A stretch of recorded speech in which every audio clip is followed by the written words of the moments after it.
There is nothing wrong with your internet. Do not attempt to adjust your settings. We are controlling the podcast.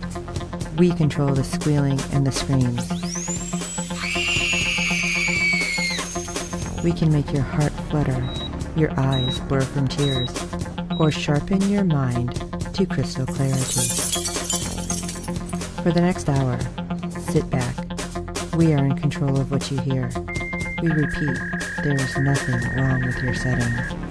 You are about to experience the awe and mystery known as the female mind. You are now entering the Fangirl Zone.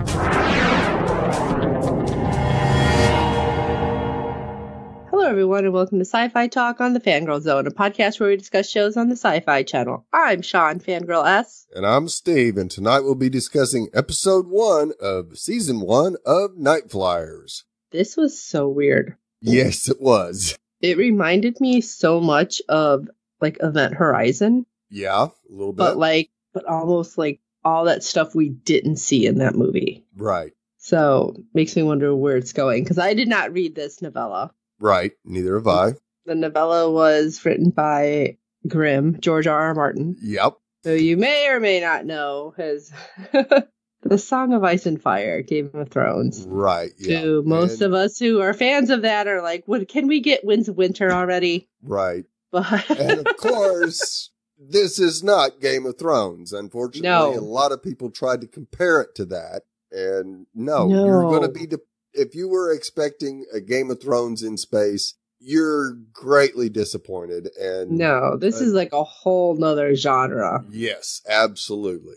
Now, it did have a good sci-fi feel. Absolutely. Especially how it opened. Yes. And then we get to go back and see what's happening. So it's really making me like, okay, almost like, oh crap, what's the movie I'm thinking? I want to say Aliens, but not really. But you get that little bit of suspense like Aliens. But this episode, you only got the suspense in the very first few moments. Right. And then you're getting the setup. So right. I think it's going to be really interesting the way they go with it. I hope, anyway. Right. All right. So hit me with some ratings news, Steve. All right. Episode 1 brought in a 0.15 in adults 18 to 49 with 0.623 million viewers, making it the 48th rated cable show for the day. Pretty good for a Sunday night. Yeah. So you have the setup.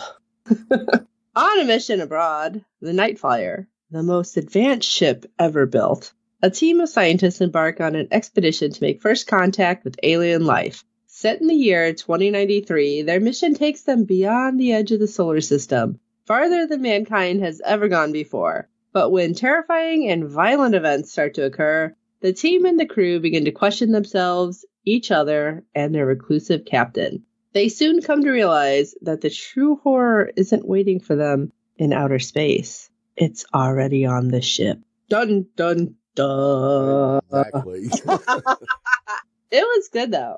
And I liked the way it was going. So it's got me interested. Absolutely, it does. So we have a couple alums. Yep. Crossover time. I love it. Yes. Owen Mackin, who is playing Carl DeBanion, the astrophysicist and leader of the scientists group on the Nightflyer expedition. You might remember him on SyFy's Merlin as he played Sir Gawain. And also Brian F. O'Byrne, who's playing Augie, the chief engineer on the Nightflyer. We saw him not too long ago as Mayakovsky on The Magicians. And he also played Sean Ramsey on a show that Sean did on The Last Ship. Yep. Awesome that we get these crossovers. I love it. Yes. Yeah. When he wasn't even fully in focus, I'm like, wait a second. Yeah. Know that bass. And then this was all filmed in Limerick, Ireland. Yes, it was. Interesting. Now, I do want to take a second and talk about the ship. Okay. Just because reminds me so much of The Expanse. Yes. So because how they had the front rotating. Right. And it kind of was, to me, like a throwback to 2001, A Space Odyssey. Yes. The way it was rolling. And I was like, okay, this is really interesting. I feel like this is almost like something that has to be in every show, every sci-fi movie. Right. Like the way everything has to rotate. And I love that they had plants and I'm assuming animals because we've seen some insects at least. Yes. So I love that they're trying to create something. And even more so that they mention the fact that it's almost a life raft because they've screwed up the earth so much. Right. And I'm like, okay, these are things that most of the time aren't touched on. Right. Even though we see it. So I'm glad that they actually say it in this one. Yes. So episode 1 was entitled All That We Left Behind. And a team of scientists joined the crew of the Nightflyer on a journey to make contact with alien life. Well, the opening, like I said, is where we get all this like crazy suspense and drama. Right. So we see a woman running and we don't know what's going on, but she seems to be in distress. Just a little. And you see like a tree and various debris floating in space. Yeah. So that can't be good. No, not at all. Unless a planet blew up, I think things are probably bad. Yeah. So she runs into a lab to leave a recording, identifying herself as Dr. Agatha Matheson and saying that there's been fatalities and structural damage. And this is a warning, not a distress call, which we've seen in the previews repeatedly. Right. She's bloodied and pretty much terrified. And she's like, stay away from the Nightflyer. Do not bring us back. Right. Again, very much like Event Horizon to me here. Yes. Only they ignored it then. And I feel like somebody's going to ignore it now. Yes, absolutely. So she sends it out. I'm like, what is this, a pneumatic tube? What's going on? Yeah. And she sends it and basically ejects it out into space while she's being attacked by somebody who looked pretty crazy. Yeah. Very shining right there. Yes, absolutely. I thought of that. He totally had an axe and he's trying to come in. I'm like, yeah, there's the shining for you. Hello, Johnny. Right. And that's funny because that happens to be my lock screen on my phone. It's Harley Quinn with an axe the same way. Yeah. So I love it.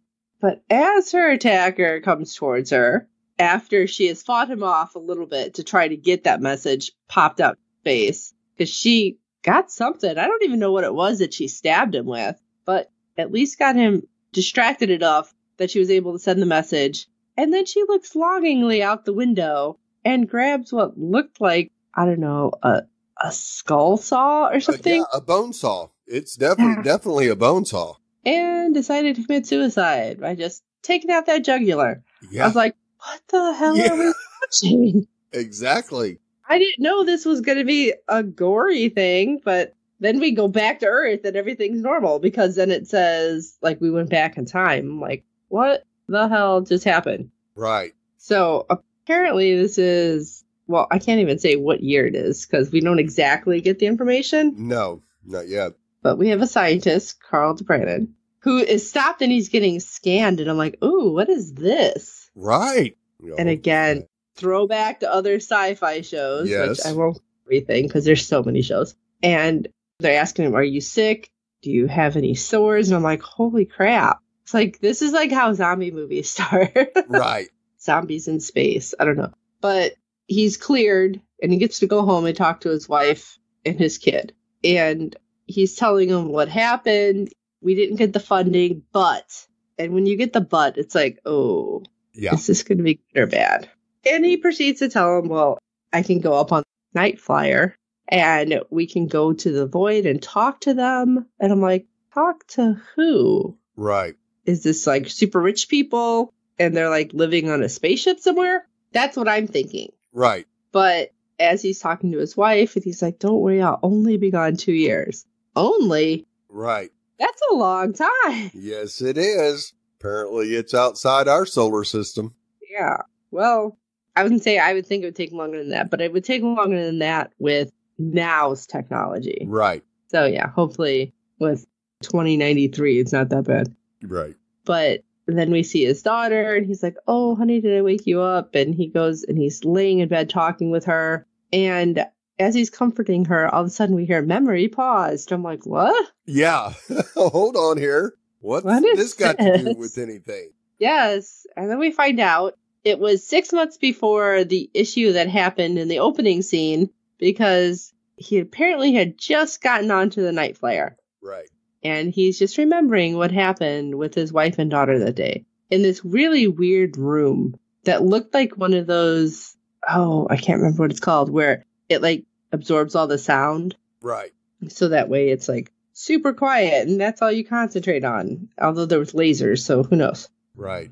Into the eyes. Laser into the eyes is never good. Unless it's LASIK. Right. I don't think this is going to be a good thing. No. I just already had a feeling like things weren't going to be right. Right. Well, apparently we are on the Nightflyer. You want to talk a little bit about the Nightflyer? All right. Yeah, we see Matheson arriving and talking to Debanion and meeting some of the crew. And this happens to be the lady we saw commit suicide. Okay.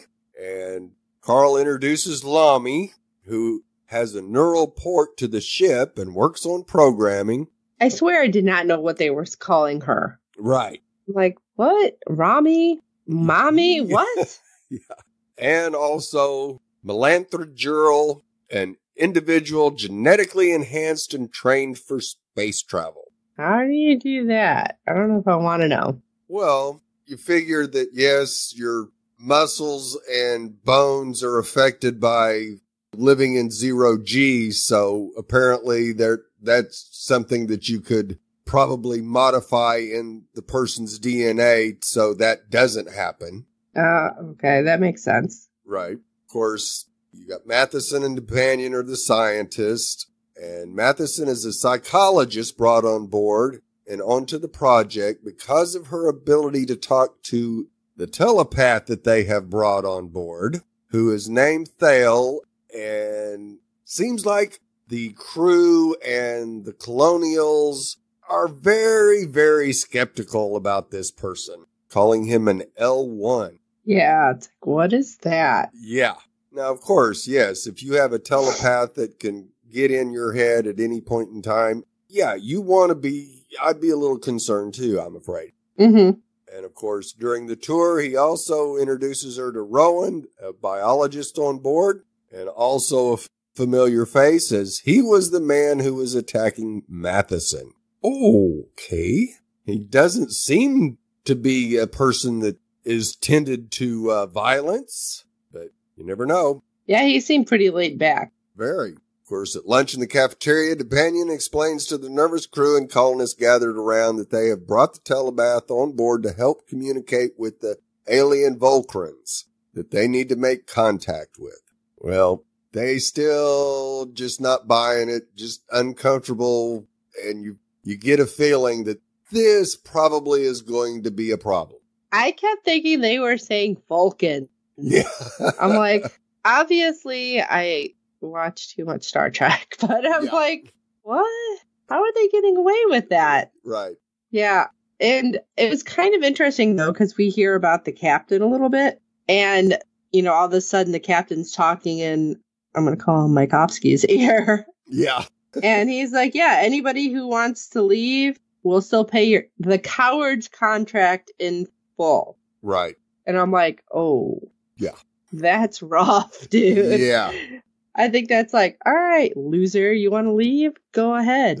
We'll pay you, loser. Right. It's like, that's what I felt like the captain was doing, and he wasn't even there. Right. Absolutely. And of course, the shuttle leaves and the mission begins.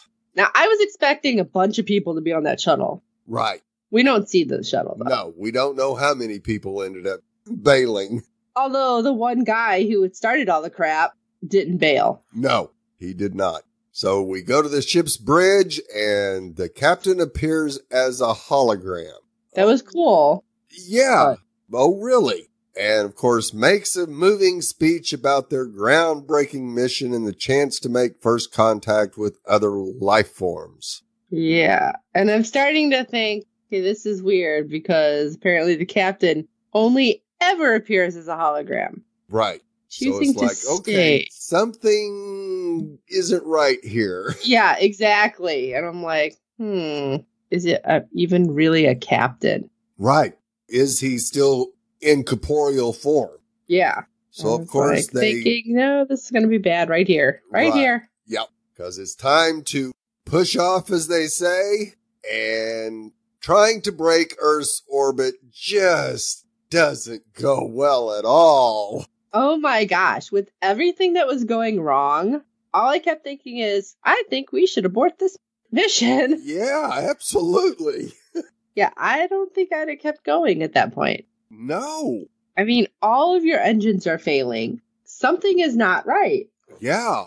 Ship just starts to do a nosedive back into the atmosphere, and it's like, oh, well, this trip sure lasted all of 10 seconds. Right? Everybody's going down. Sorry, guys. Yep. One guy on the bridge just gets tossed around like a rag doll. Poor guy. That was pretty rough. I felt bad for him, even though he was a jerk. Yeah, but yeah, because one minute he's on the ceiling, next minute he's on the panel. Next second he's on the ceiling, then on the panel. Yeah, and plus I'm thinking, you've just destroyed that panel. Right. I think you need a timeout to get that fixed before you go off into deep space. Yeah, absolutely. But they do finally break orbit and get underway. Another questionable move by a questionable captain. Right. And of course, the Colonials are starting to feel like the telepath had something to do with the launch and go to confront him in his isolation pod. I love how they're like, oh, it had to be him. Right, absolutely. He's a telepath. He can't change anything with machines. Right, but he can affect people that work on machines. That's true. Yeah, so I can see that the crew and the Colonials are definitely the first thing that makes sense. That's what we're going with. And of course, that happens to be the first thing that makes sense to them. Mm-hmm. And we find out just how powerful Thale is, as he basically is able to defend himself against the pair that show up without breaking a sweat. Oh my gosh, that was messed up. I kind of felt bad for the guy. Yeah. But then again, he was a jerk, so. Yeah. It was awesome that when they walk up and they look inside, they see a guy that looks like he's been hung. Right. And it looks like one of them, and you go, oh, wow, what the happened? And then it's gone, and you go, okay, I see what you're doing now. And then he made the guy think he was hanging there, and I'm like, oh, okay. Yeah. So, of course, Debanion asked Matheson to go talk to Thale to make sure he wasn't responsible for damaging the launch. And like you said, how could he create a mechanical misfire? Well, if you get in somebody's head and they start pushing wrong buttons, that would do it. And we know. But I'm thinking, why would he want that to happen? He is on that ship too. Right. Why would he want to destroy the ship? Unless he didn't want to go out to deep space, but still. Yeah, maybe he thought, hey, we can avoid the trip altogether, then I get to go back home. Right. Yeah, except we find out, was basically kept in like a mountain fortress kind of thing. So he's never seen the sky or anything. Right. So this is probably more freedom than he's had. Right. So I'm definitely thinking he's not like, let me go get locked back up. But that's me. Right. Of course, the scientists know that he can't, but also know that the crew is scared and suspicious of the telepath's power. So Debanion goes to talk to Lomi, who says that she can't find any cause for the rocky takeoff, but will continue to investigate the ship's systems. Well, it's proved that it was a mechanical failure, if at all possible. And then we get more bad news. The Voltron ship has altered course, and it will now be 5 extra months in the void before they are able to reach it. That's great. See, I wasn't sure if they meant to reach it or total 5 extra months. I think it was 5 extra months just to reach it. Oh, God. Almost a whole year. So now the round trip is pushing 3 years instead of 2. Mm-hmm. So, of course, we see Carl calling his wife and saying how much he misses their daughter, Sky, and how sad he is that his wife is alone. And then, like, the picture kept getting weird. Yes, distorting her face. Yeah, and I'm like, okay, that's going to be a thing. Yes, it is. And then out of nowhere, his daughter appears. running around on the ship. And he hears her. Right. Okay. We definitely got some monkey business going on around here. Mm-hmm. And of course, he confronts Matheson, thinking that Thale is messing with his mind. Really? Maybe there's something else. Because they do say that these Volcron are on the same level as the telepaths. That's why they needed Thale. Right. In case Because they aren't able to communicate vocally. So it's very what if they've been possible. trying to communicate and they're sending all this weird crap? Exactly. Yeah. All right. Thale is not the only telepath they're going to be dealing with, so. And maybe there's another one on the ship we don't know about. Exactly. Now, of course, we get to find out our captain is also a stalker. As Mel is in her quarters and she knows she's being watched. I'm sorry, that's just kind of weird. Just all of a sudden, like, it's gonna light up. And he's like, I'm watching you. Why is there something in my room? Right. Yeah. Security cameras in rooms. Well, we saw it on Dark Matter. Oh, that's true. So, yeah, I guess it's possible that they would have them. But yeah, to me, that would be an invasion of privacy. Once I'm in my room, it's my space. Damn it. Right. And she, of course, confronts the captain, who decides to pop up in hologram form. Right. And this is why I'm like, something is off about him. Because he's like, I find you fascinating. Because you've been genetically created for space travel. And she's like, oh, are you always watching me? Like, when I'm showering and when I'm changing? He's like, I don't want to watch flesh. I can see that anytime. Like, the way he said that. Yes. Like, it just seemed really weird. Yes, it did. Definitely had to wonder about this guy. I'm like, the wording is just very specific and very strange. Yes. And while this is going on, Debanion talks to Rowan, and we find out that Rowan has a very pessimistic view of the mission. Does not think the Volcron will help humans as they've ignored every attempt at communication to date. And I thought that was interesting because he says, you're a skeptic. That's why I came to you. Right. It's like, that's weird. That doesn't seem like the person you would go to, but I guess if you can make a believer out of the naysayer. Right. I'm guessing. Yeah, that would have to be his line of thought at least. And we cut back to Mel, who is spending some time in a water tank, and the system starts to malfunction. And she starts seeing things. Right. Like there's another one next to her, and whoa, that got pretty freaky deaky there. Right, because you see it like starts changing, like it's filling up with blood. Right. And then you see body parts, yeah. And then we actually see her head in it. Like, what? Now, at the same time that this is happening, Lomi is plugged into the ship's system and sees what is happening through her connection, but is unable to stop it. Ooh.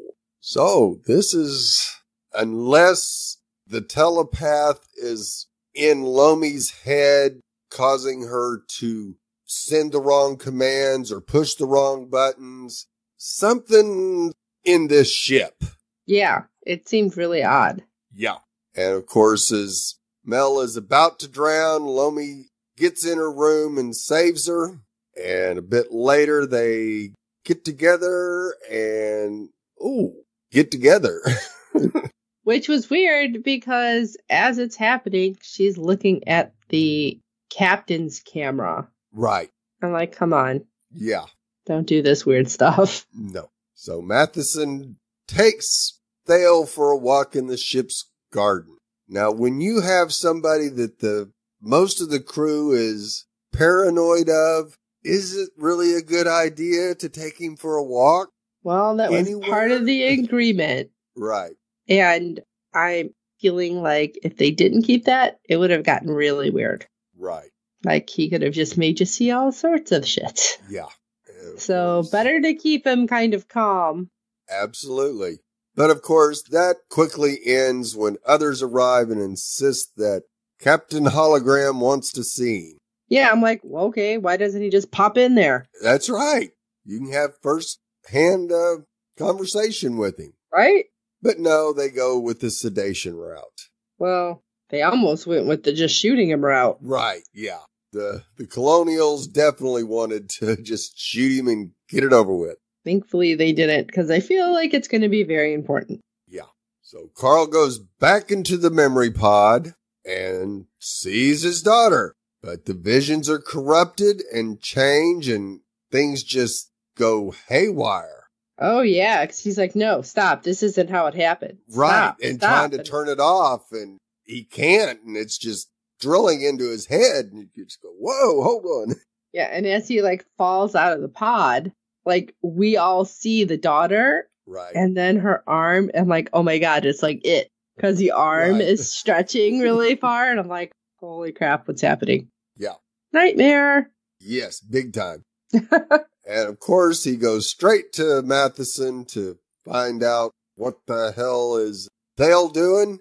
And she says, well, he's still sedated, but not so much, as they head to his cell. And guess what? He's not in there. But that means somebody had to let him out. Exactly. Who could that be? So, of course, the crew wants to capture him, and Mathis is afraid that he might do something to defend himself. Bad things. Yes.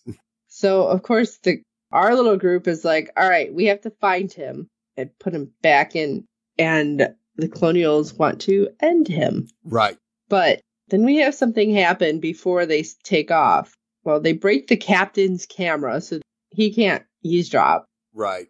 And then Lamy plugs in to try to get through the firewall to get to the camera system to see what happened, because the captain's like, oh, it went black when he disappeared, so we don't know what happened. Right. Really? Not suspicious. No, not suspicious at all. So then as Lamy's inside, plugged in, she's starting to have weird things happen, and I'm like, oh my God, I think she's dying. Right. Something's attacking her from inside the programming. And all of a sudden, she's like sounding possessed. She's like, get out. I'm like, what is this? Yeah. A little possession here much? Yeah, it was weird. And I'm like, what's happening? And that's when we finally see, like, she comes out of it. She's able to unplug. And then suddenly the captain's light on his camera comes back up. So obviously breaking in didn't do crap. Right. Except delay. Yeah. So it's like, all right, something's in there making me wonder what. And we have crew members looking everywhere.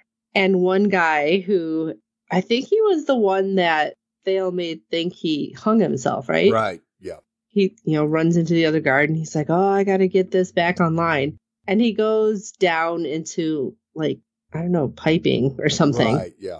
And what is with in spaceships? It's always something leaking. Yeah. I mean, come on. And so he's down there fixing something, and next thing we know, well, there's Thale. And, okay, if Thale was cornered, they said he would do something. Right. Well, the guy didn't even pay any attention. Didn't know he was there until Thale kind of made himself known. Right, absolutely. And you kind of go, well, if the captain can be a hologram, is it possible that what we're seeing is a hologram as well? Or like he's projecting himself. Right. Like into everybody's head somewhere, maybe. Yep. Interesting. Well, the guy confronts him. He pulls a gun, and then it's like a beating heart. And I'm like, ooh, what does this guy think is happening? Or what did he do? Right. That's what I'm thinking. Yeah, because it was the same guy from the bridge that got tossed around like a rag doll. And we know he had been a jerk, so, okay. But I don't know where Thale just throws something down into the liquid and up in flames. Oh, see, I didn't even see him throw anything. Yeah. I just know, like, the next scene, like, all I see is flames, and they're trying to put the fire out because DeBrannon is the one who finds it first. Right. And then you see, like, a scene of Thale, like, walking the other way. It's like, oh, God, what is happening? Wow. Chaos in space. Chaos in space. We only thought Will Robinson had chaos in his life. Danger! Danger! And you haven't got out of the solar system yet. How are you going to deal with the void? Right. Oh, and we failed to mention, though, Thale apparently draws stuff, because we see, like, all these crazy, like, pictures that he drew. Right. And the he's doctor actually seeing from other people. Right. And the doctor's like, oh, this is what everybody else is like projecting. And I'm like, maybe those are the Volcrons. Could be. And then he drew the picture of Shrill drowning, but then like blacked it all out. Right. And you see there was a bunch. So it's like, what is he seeing? Yeah. Craziness, of course. Yes. So, oh my goodness. So we want to know what you guys think. Shoot us an email at SyFy Talk. That's SYFY talk at fangirlzone.com. Let us know your thoughts on Nightflyers. And we, of course, will be covering this season. It is all in 2 weeks' time. But obviously, it's not all getting out that fast. No.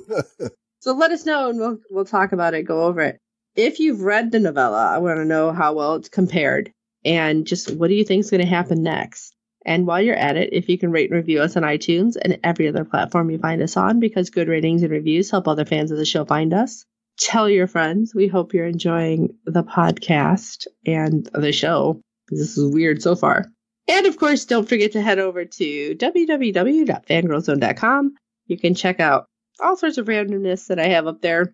And we have the links to our Amazon store because 'tis the season. And of course, Redbubble if you want any of our logos on stuff, because why not give our logo to somebody for Christmas? There you go.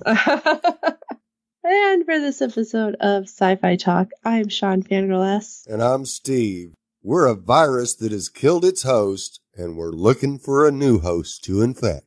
And until next time.